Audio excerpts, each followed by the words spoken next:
Metode perakitan. Dalam produksi massal, proses perakitan dapat dilakukan dengan cara otomatis. Misalnya proses pengikatan, pengelingan, pengelasan, penyekrupan, dan lain-lain dalam urutan rangkaian proses produksi. Satu, metode perakitan ditinjau dari proses penyambungan komponen. A. Metode cascade. Metode cascade adalah metode perakitan antara komponen dengan langkah yang berurutan. Pada prinsipnya, metode ini digunakan untuk sistem penggabungan antara komponen dengan menggunakan rivet atau paku keling. Dalam proses penggabungan atau penyambungan antara komponen dari bahan plat-plat tipis.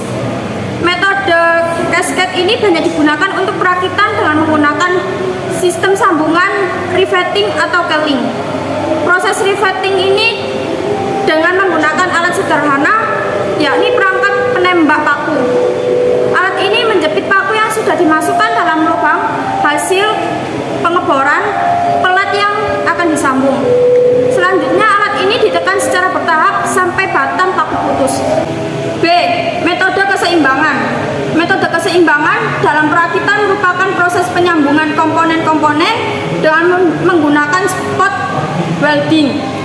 Penggunaan perakitan dengan nut spot ini sangat banyak digunakan untuk penyambungan pelat-pelat tipis. Aplikasi proses penyambungan dengan spot welding ini digunakan di industri mobil dan kereta api. Juga industri pesawat terbang yang menggunakan bodinya dari bahan pelat-pelat tipis. Keseimbangan yang dimaksud dalam proses ini adalah posisi sambungan di beberapa titik harus dilakukan secara seimbang. C. Metode bongkar pasang atau knockdown. Metode bongkar pasang atau istilah yang lebih populernya adalah knockdown merupakan metode yang digunakan untuk perakitan. Metode bongkar pasang ini bertujuan diantaranya satu, memudahkan dalam mobilitas atau transportasi. Dua, memudahkan untuk proses perawatan atau penggantian komponen bagian dalam. Tiga, memudahkan dalam operasional pekerjaan. Dua, metode perakitan ditinjau dari sifat komponen yang dirakit. A. Metode perakitan yang ditukar-tukar. Pada metode ini, bagian-bagian yang akan dirakit dapat ditukarkan satu sama lain karena bagian tersebut dibuat oleh suatu pabrik secara massal dan sudah distandarkan baik menurut ISO, DIN, dan lain sebagainya.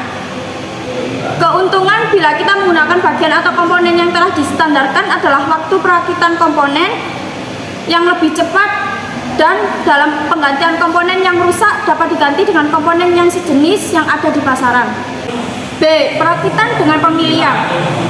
Pada metode perakitan dengan mode pilihan, komponen-komponennya juga dihasilkan dengan produksi massal yang digunakan pengukurannya tersebut menurut batasan-batasan ukuran.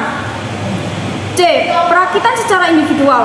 Perakitan secara individual dalam pengerjaannya tidak dapat kita pisahkan antara pasangan satu dengan pasangannya, karena dalam pengerjaannya harus berurutan tergantung bagian yang sebelumnya.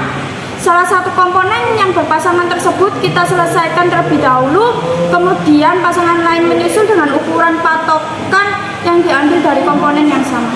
Faktor yang perlu diperhatikan dalam menetapkan metode perakitan suatu produk. Satu, jenis bahan yang akan dirakit. Dua, kekuatan yang dibutuhkan untuk konstruksi perakitan. Tiga, penggunaan alat-alat bantu perakitan dan lain sebagainya. Sekian dari kelompok saya. Wassalamualaikum warahmatullahi wabarakatuh.